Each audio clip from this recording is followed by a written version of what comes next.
जय श्री राधे। सभी हरिभक्तों को राधे राधे। श्रीमद् भगवद गीता अध्याय 8 और श्लोक संख्या 11।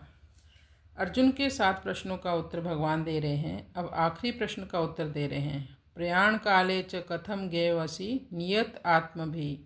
कोई व्यक्ति कैसे मृत्यु के क्षणों में भगवान का स्मरण कर सकता है? तो भगवान ने कहा, बस अंतकाल में व्यक्ति मेरा ध्यान करे तो मेरे धाम को वो प्राप्त कर सकता है। जो अंतकाल में मेरा स्मरण नहीं कर पाता तो जिसका ध्यान करेगा उसको प्राप्त हो जाएगा। अंतगति सामति।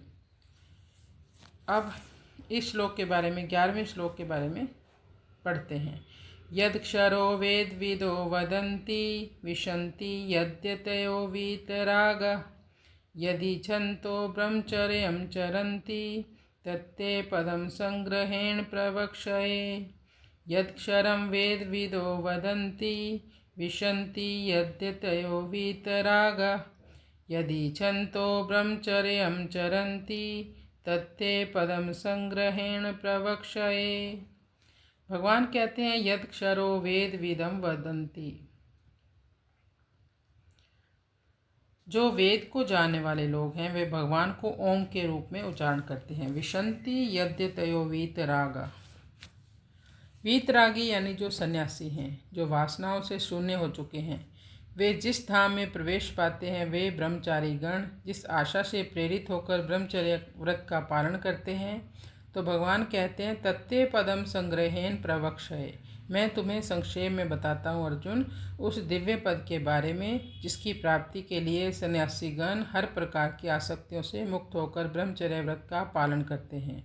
और वेद के जानने वाले जो वेदज्ञ हैं वो ओम का उच्चारण करते हैं। आखिर वो पद है क्या, ये अगले श्लोक में भगवान बताएंगे, क्योंकि अर्जुन के मन में ये प्रश्न है। अर्जुन भगवान से कहता है कि आपने कहा सांसों को रोककर और प्राणवायु को उधरगामी करके दोनों भवों के बीच में जो आज्ञा चक्र है वहाँ पर स्थापित करो, वो वहीं पर स्थिर कर दो। क्या इतना करने से हमें परम शक्ति प्राप्त हो जाएगी, यानी आपकी प्राप्ति हो जाएगी, या कुछ और करने की आवश्यकता है?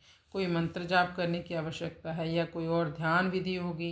भगवान अर्जुन के इस आशय को समझकर कहते हैं।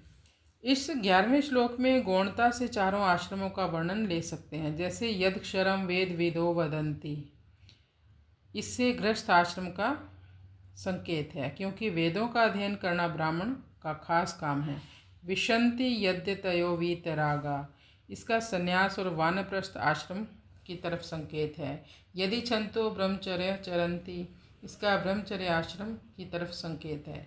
मुक्ति सभी वर्णों आश्रमों में हो सकती है, इसलिए भगवान ने आश्रमों का स्पष्ट रूप से वर्णन नहीं किया और वर्णों का स्पष्ट रूप से वर्णन भी कर्तव्य पालन की दृष्टि से किया है। अर्जुन क्षत्रिय थे और वे अपने युद्ध रूप कर्तव्य को छोड़ना चाहते थे, युद्ध से पीछे हटना चाहते थे, इसलिए भगवान ने उनको अपने कर्तव्य में लगाने के उद्देश्य से वर्ण धर्म का वर्णन किया। युद्ध करना वर्ण धर्म है और आश्रम धर्म नहीं है। ये पूरी गीता जो भी है वो अर्जुन को समझाने के साथ साथ हमें भी वो समझा रहे हैं। तो कृष्णाय वासुदेवाय हरे परमात्मने प्रणतक्लेशनाशाय गोविंदाय नमो नमः।